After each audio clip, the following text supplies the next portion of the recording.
मक्का बहुत मुश्किलों से फतह करने के बाद अब पूरे अरब को ये पता चल गया था कि मोहम्मद ही अल्लाह के रसूल हैं, जिसके बाद बहुत तेजी से पूरे अरब से लोग इस्लाम की तरफ आने लगे और ये इस्लामिक एम्पायर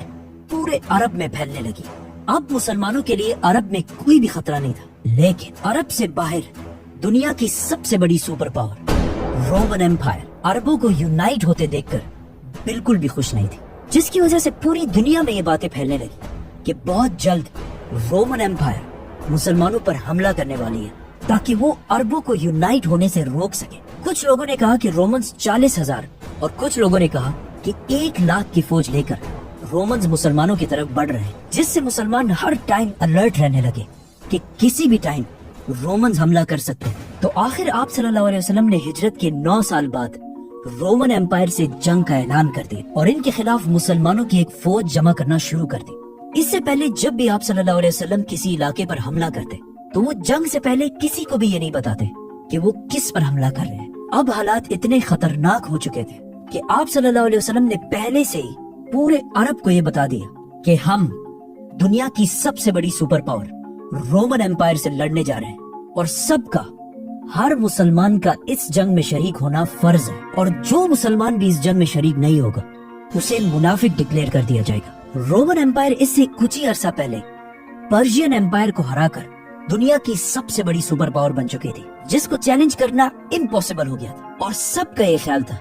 कि अरबी जो अभी कुछ ही अरसा पहले यूनाइट हुए हैं वो कभी भी रोमन एम्पायर से नहीं लड़ सकते। और मुनाफिकों ने भी मुसलमानों को रोमन एम्पायर की ताकत से डराना शुरू कर दिया, जिसकी वजह से रसूलुल्लाह सल्लल्लाहु अलैहि वसल्लम की रोमन एम्पायर से जंग के ऐलान के बाद अरब में 2 फ्रैक्शंस बने। एक जो अपना सब कुछ कुर्बान करके बगैर किसी खौफ के मदीना की तरफ जंग में शामिल होने के लिए रवाना हुए और दूसरे वो जो इस इतने खतरनाक जंग से बचने के लिए बहाने बनाने लगे। आहिस्ता आहिस्ता पूरे अरब से लोगों ने इस फौज को ज्वाइन करना शुरू किया और आखिर इस फौज का नंबर 30,000 तक पहुंच गया और ये फौज अरब की सबसे बड़ी फौज बन गई। लेकिन इतने बड़े फौज को मैनेज करना भी कोई आसान काम नहीं था, क्योंकि ये जंग मुसलमानों को साल के सबसे गर्म टाइम में करनी थी और वो भी अरब की गर्मी जिस वक्त पूरे अरब में कहत फैल चुका था, जिसकी वजह से रसूलुल्लाह सल्लल्लाहु अलैहि वसल्लम ने सारे मुसलमानों से इस फौज के लिए फंड्स इकट्ठा करने की रिक्वेस्ट की, जिसके बाद हर मुसलमान अपनी ताकत के मुताबिक इस फौज के लिए फंड्स इकट्ठा करने लगा। रसूलुल्लाह सल्लल्लाहु अलैहि वसल्लम अब तक हर जंग के बाद जो भी माले गनीमत हासिल करते थे उसे बहुत जेनरसली पूरे मुसलमानों में तकसीम कर देते थे। तो अब मुसलमानों की बारी थी कि वो भी रसूलुल्लाह सल्लल्लाहु अलैहि वसल्लम की उसी तरह मदद करें। तो हजरत उमर रज़ियल्लाहु ताला अन्हु, जो हमेशा अच्छे कामों में हजरत अबू बकर रज़ियल्लाहु ताला अन्हु से एक स्टेप पीछे रहते थे, उन्होंने इस बार अबू बकर रज़ियल्लाहु ताला अन्हु से जीतने के लिए सबसे पहले जाकर अपनी सारी दौलत का आधा रसूलुल्लाह सल्लल्लाहु अलैहि वसल्लम के सामने रखा। लेकिन कुछ ही देर बाद अबू बकर रज़ियल्लाहु ताला अन्हु अपनी सारी दौलत और अपने घर का सारा सामान लेकर रसूलुल्लाह सल्लल्लाहु अलैहि वसल्लम के पास आए और एक बार फिर हजरत उमर रज़ियल्लाहु ताला अन्हु से आगे निकल गए, जिसके बाद हजरत उस्मान रज़ियल्लाहु ताला अन्हु, जो उस वक्त मदीना के बाजार की सबसे मालदार शख्सियत थी, उन्होंने 900 ऊंट, 100 घोड़े और 1000 दिनार डोनेट किए और हजरत अब्दुर्रहमान बिन औफ ने भी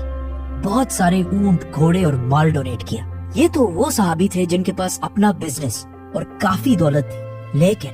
वो सहाबी जो बिल्कुल गरीब थे उन्होंने भी इस फौज के लिए डोनेशंस की, जिनमें से एक ने सारी रात मेहनत करके चंद खजूर कमाए और वो थोड़े से खजूर भी इस फौज के लिए डोनेट कर दिए। इतने सारे डोनेशंस के बाद भी 30,000 के इस फौज को मैनेज करना बहुत मुश्किल था, क्योंकि जैसे ही ये फौज मदीना से रवाना हुई हर 18 सहाबा के लिए सिर्फ एक ऊंट था और तबूक मदीना से 700 किलोमीटर दूर था और वहां पहुंचने के लिए एटलीस्ट 15 दिन का सफर करना था। तो 18 सहाबा एक ही ऊंट को बारी बारी राइड करने लगे, जो बहुत मुश्किल काम था ही। लेकिन कुछ ही दिनों बाद रास्ते में मुसलमानों के पास खाने पीने का सामान भी खत्म हो गया,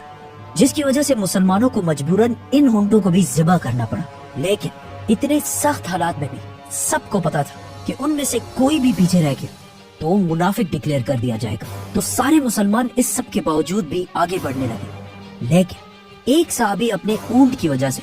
इस फौज से पीछे रह गए, अबू ज़र ग़िफ़ारी। तो उन्होंने अपना ऊंट वहीं छोड़कर पैदल तबूक की तरफ बढ़ने लगे। ये फौज रास्ते में आले समूद के इलाके से भी गुजरी जिन्होंने एक जमाने में पहाड़ों के अंदर बहुत जबरदस्त और आलीशान बिल्डिंग्स बनाई थी। इनकी तबाही को देखकर मुसलमानों का ईमान और मजबूत हो गया, लेकिन आप सल्लल्लाहु अलैहि वसल्लम ने इस इलाके के पानी को यूज करने से मना कर दिया। आखिर 15 दिन बाद मुसलमान फाइनली तबूक पहुंच गए। तबूक मुसलमानों के एम्पायर से बाहर गस्सानी किंगडम के बिल्कुल सेंटर में एक सिटी, विच मीन्स मुसलमान अपना इलाका छोड़कर दुश्मन के इलाके के बिल्कुल सेंटर तक पहुंच गए। और वहां पहुंचते ही मुसलमान रोमन एम्पायर से लड़ने के लिए बिल्कुल तैयार हो गए और सफों में खड़े हो गए। लेकिन काफी टाइम इंतजार करने के बाद भी नथिंग,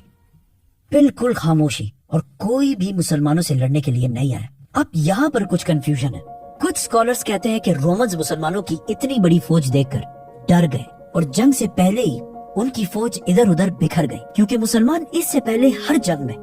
अपने से 3 गुना बड़ी फौज से लड़ती थी। बदर में मुसलमान 300 और दुश्मन 1000, ओहद में मुसलमान 1000 और दुश्मन 3000, और खंदक में मुसलमान 3000 और दुश्मन 10,000। और कुछ लोग ऐसे भी हैं जो कहते हैं कि कभी किसी फौज ने मुसलमानों पर हमला किया ही नहीं था, ये बस अफवाहें थी। जो भी था, इस वाक़े के बाद पूरे अरब में ये बात फैल गई कि मुसलमान फौज लेकर रोमन एम्पायर के बॉर्डर तक गई और उन्हें जंग की दावत भी दी। लेकिन रोमन एम्पायर, दुनिया की सबसे बड़ी सुपर पावर, मुसलमानों से डर के जंग से भाग गई। अब तक पूरी दुनिया मुसलमानों को बस एक छोटी सी फोर्स समझते थे, लेकिन इस वाक़े के बाद मुसलमानों को पूरी दुनिया एज अ ग्लोबल पावर देखने लगी। तबूक के पास जितने भी छोटे छोटे किंगडम्स थे वो अब तक रोमन एम्पायर के अंडर रहते थे, लेकिन मुसलमानों की इस ताकत को देखने के बाद उन्होंने रोमन एम्पायर को छोड़कर आप सल्लल्लाहु अलैहि वसल्लम के सामने सरेंडर कर दिए और जिजिया देने का भी वादा किया। और जो स्टेट्स अब तक रोमन एम्पायर के गुलाम थे, अब वो मुसलमानों के वेसल स्टेट्स बन गए। और अब पहली दफा मुसलमानों की इस सल्तनत के बॉर्डर्स डायरेक्ट 2 बड़े सुपर पावर्स रोमन और पर्शियन एम्पायर से टकरा गए और पूरी दुनिया मुसलमानों को एक सुपर पावर की तरह देखने लगी। इन छोटे किंगडम्स के सरेंडर करने की वजह से मुसलमानों को बहुत सारे घोड़े, ऊंट और सोना मिला। और आखिर 20 दिन तबूक में स्टे करने के बाद आप सल्लल्लाहु अलैहि वसल्लम और ये 30,000 का लश्कर वापस मदीना पहुंचे, जहाँ इनको बहुत जबरदस्त तरीके से वेलकम किया गया, क्योंकि जो फायदा मुसलमानों को रोमन से जंग के बाद हासिल होना था वो बगैर किसी जंग के मुसलमानों को मिल गया। और मुसलमानों के दरमियान जो ट्रेटर्स, मुनाफिकीन थे, वो भी सारे मुसलमानों के सामने आ गए। मदीना पहुंचने के बाद बाकी सारे अरब कबीले भी इस्लाम कबूल करके इस एम्पायर में शामिल हो गए और पूरा अरब बुत परस्ती, आइडोलेट्री को छोड़कर एक ही अल्लाह की तरफ आने लगा। लेकिन उसके साथ ही रसूलुल्लाह सल्लल्लाहु अलैहि वसल्लम का इस दुनिया में मिशन कंप्लीट हो गया, क्योंकि ये जंग तबूक रसूलुल्लाह सल्लल्लाहु अलैहि वसल्लम की जिंदगी की आखिरी जंग, क्योंकि इसके कुछ ही साल बाद आप सल्लल्लाहु अलैहि वसल्लम की जिंदगी का आखिरी दिन है।